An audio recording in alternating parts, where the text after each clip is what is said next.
This is what it is. You have to have faith in what you do, faith in the fact that you're on the right track, and faith that if you don't give up, eventually you will shine.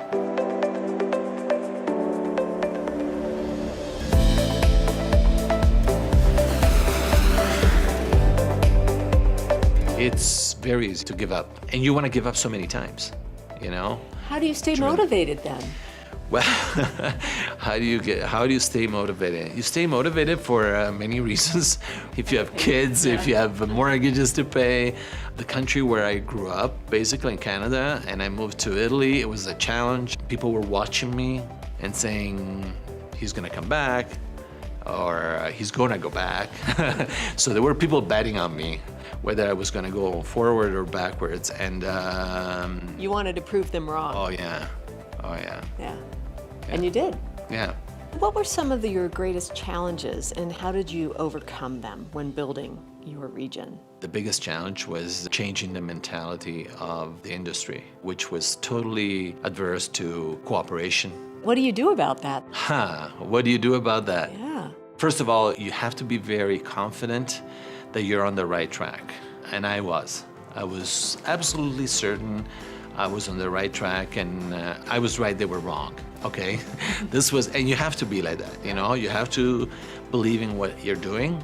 You have to believe you're doing the right thing, even though everybody else says you're going the wrong way. It takes a lot of strength. I have to say that in the first years, I've had moments where I was entering almost a depression. You know, I felt very stressed. Especially the second year. Second year is when it was getting a little more difficult, even more difficult than the first year. Because the first year, you had nothing to do but sell franchises.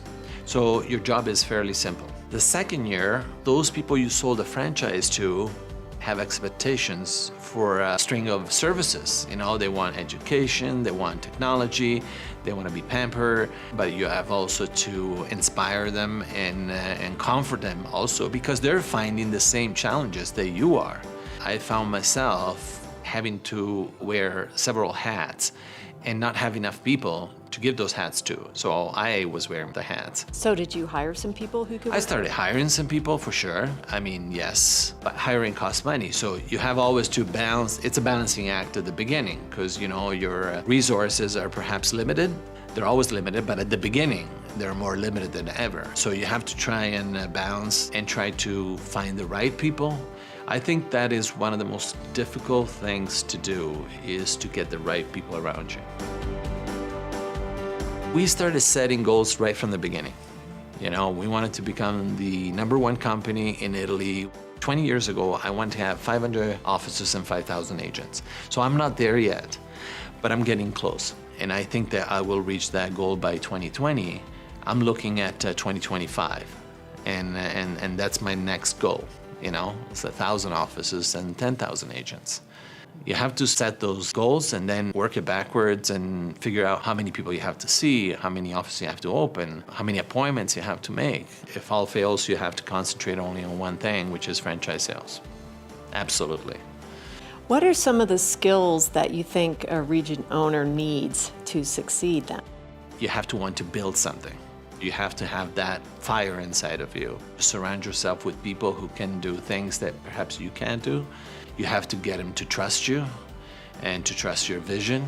You have to be patient.